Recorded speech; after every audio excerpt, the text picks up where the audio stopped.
Selamat pagi.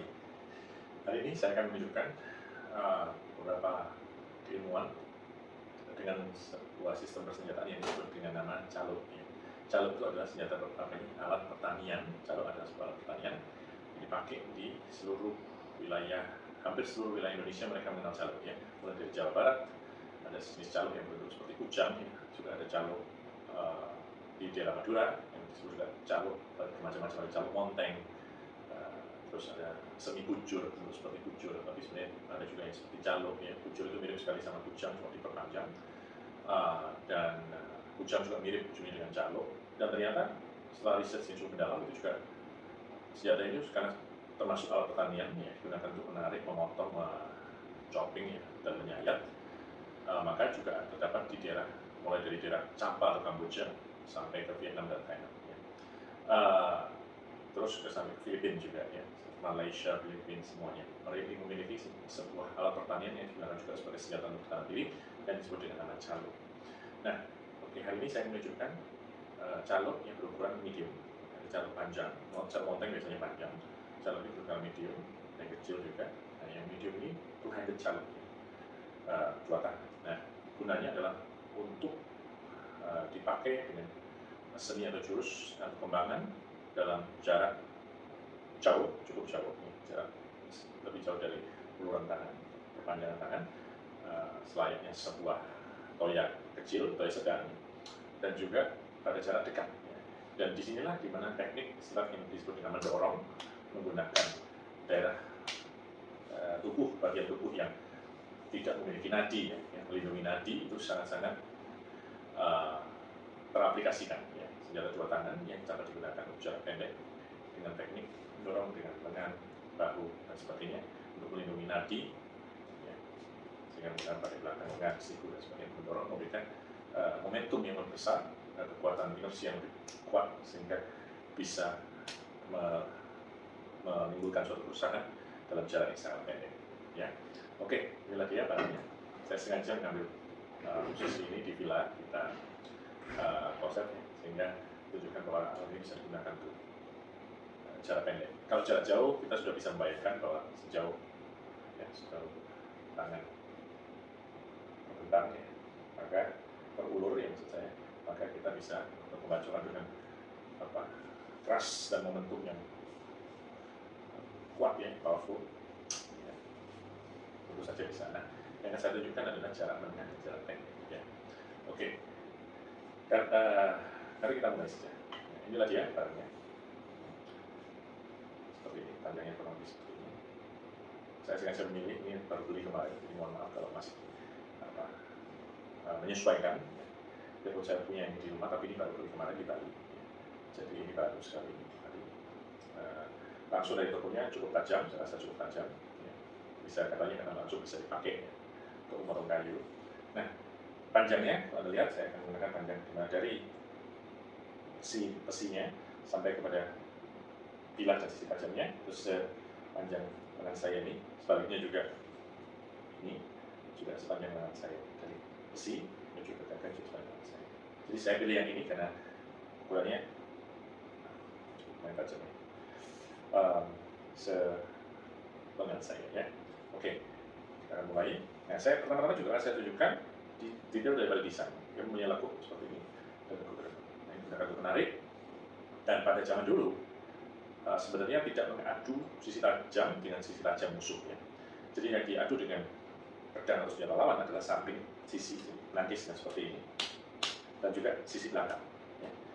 Karena itu sebenarnya kenapa kalau ada orang bilang senjata ini saat dijatuhkan cenderung seperti pedang Jepang yang jatuhnya begini, kan jadinya sisi tidak tajam. Ya itu benar, tapi juga salah. Dikira orang Indonesia tidak mengerti tentang hal ini. Kita sangat mengerti. Ya. Para pendekar zaman dulu mengerti bahwa memang kalau dijatuhkan secara bebas, kita lepas ini caluk, maka yang jatuh adalah sisi yang ini, tidak tajam. Ya. Orang bilang, oh kok sisi yang tidak tajam? Itu gunanya untuk menangkis senjata musuh. Ya. Jadi memang untuk menangkis. Gitu. Menangkis bukan dengan sisi tajam. Kalau menangkis dengan sisi tajam nanti rusak semua ini sisi tajamnya. Ya. Jadi memang celurit itu berguna sekali. Karena untuk menangkis sesungguhnya menggunakan sisi ataupun sisi yang tidak tajam ataupun gagang. Kalau gagangnya panjang bisa digunakan untuk menangkis. Ya. Jadi sekedar pengetahuan yang harus saya bahas untuk supaya memberikan edukasi budaya kepada generasi penerus kita. Ya. Oke, kita akan mulai. Jadi ini telok ini sebenarnya digunakan untuk membabat atau memotong dan menarik ranting ya, tanaman dan sebagainya. Sehingga kalau jarak jauh sudah tidak perlu dipertanyakan lagi. Ya, dia digunakan seperti jarak jauh ya, untuk memotong. Ini juga untuk memukul kadang-kadang pasak. Ya. Akarnya makanya cukup tebal. Ini untuk ada bentuk seperti ini, protruding di sisi seperti ini itu biasanya memukul pasak kalau di kebun, ya pasak atau di kebun. Jadi multiguna ya. Oke, terus karena itu kita akan tunjukkan langsung aja pada ilmu keilmuannya. Oke, teknik dari si panjang seperti ini artinya ini bisa digunakan gagangnya untuk dua tangan, dua atau tiga tangan. Nah orang bertanya apa gunanya tiga tangan? Tiga tangan adalah gunanya untuk transisi, ya, atau memutar. Misalnya sini, nah saya bisa ambil dari sisi yang sini, saya bisa ambil dari sisi yang sini, ya. Sini. Nah, saya bisa ambil dari sini, ataupun saya bisa ambil dari sini. Ya. Oke. Nah, itu gunanya ukuran kurang lebih 3 tangan. Ya, 3. 1, 2, 3. Ya. Oke. Jadi mengetahui hal tersebut, jadi Anda jangan heran saat nanti saya melakukan suatu kembangan pencaksilat ala saya dan guru saya tentu saja, maka Anda akan lihat, loh kok kebalik misalkan? Ya kalau kebalik itu artinya menangkis ya. Misalkan jatuhnya saat diputar, kok jatuhnya gini, lah ini kan bahaya kena muka. Nah, Anda lihat perbedaannya. Saat ini sebenarnya bisa begini, ya, untuk menyerang ke belakang. Ya. Anda kan lihat bahwa kita akan mengelak, gitu ya. Tapi kok begini, ini untuk menangkis kan begini. Jadi jangan dikira kita tidak melakukannya seperti itu ya. Pukulan seperti samping ini untuk menangkis ini. Kalau ada bacaan dari sebelah sana, kita tangkis seperti ini. Dari sisinya sehingga tidak merusak bilah. Ya. Oke, anyway. Oke, ya. Coba ya. Kita mulai. Misalkan kuda-kuda biasa. Oh, cara membawa. Maaf, saya akan mulai dengan cara membawa. Kita biasanya kalau di kebun membuatnya begini, supaya tidak kena orang dan tidak kena diri sendiri. Ya. Tapi ini juga kadang-kadang tidak dibawa seperti ini karena takut kena di belakang kalau ada banyak orang. Kalau ada orang di belakang kita sama-sama ke kebun, maka biasanya bawanya seperti ini. Kadang-kadang seperti ini. Seperti ini. Ya. Jadi kalau terayun pun tidak kena siapa-siapa, kena kan? Ya, seperti ini. Ya. Bisa seperti ini. Dan hebatnya dengan posisi seperti ini, senjatanya jadi tersembunyi. Oke. Nah, dari sini kita akan coba melakukan gerakan dari pembukaan tadi ya secara mungkin. Dari sini, tentu saja yang pertama kita akan bacok. Ya kan? Bacok. Tusuk ke atas. Nah, sekali lagi kita bilang kalau itu kan nanti ke sini, nggak apa-apa, belakang. Gitu ya. Terus ini apa nangkis? Ya. Gitu kan. Ya, tangannya putar. Nah, dorong, turun, bacok. Ya. Oke. Jadi itu gerakan pertama mungkin dari sisi itu variannya seperti itu. Yang kedua, dari cara begini, ini pegangan normal. Ya. Jadi caranya apa? Pukul saja seperti ini. Nah, pukul. Bang, nangkis ke atas.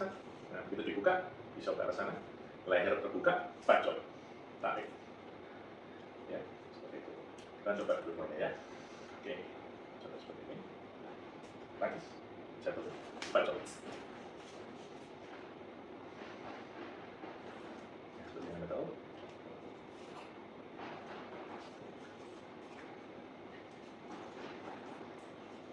Anda lihat ruang yang saya pakai sangat kecil. Semuanya menggunakan leverage. Bacok. Tarik. Pukul. Tarik. Bacok. Nah, itu gerakan yang tidak lazim pada senjata lain. Karena yang punya sisi lengkung, maka ada tarikan kuat. Ya. Oke, berikutnya kita seperti ini.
Gunakan kedua tangan untuk mengerem.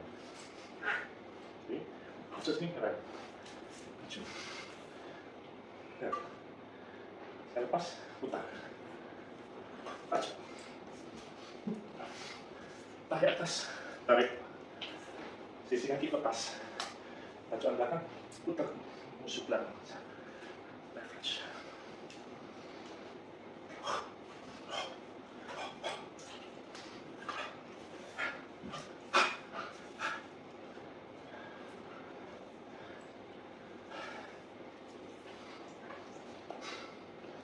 Dengan leher, lever, rusuk, jatuhkan, pukul.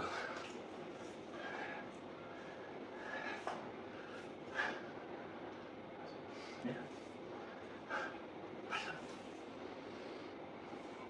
Leverage. Tangkis. Ya. Tidak kena badan. Tangkis.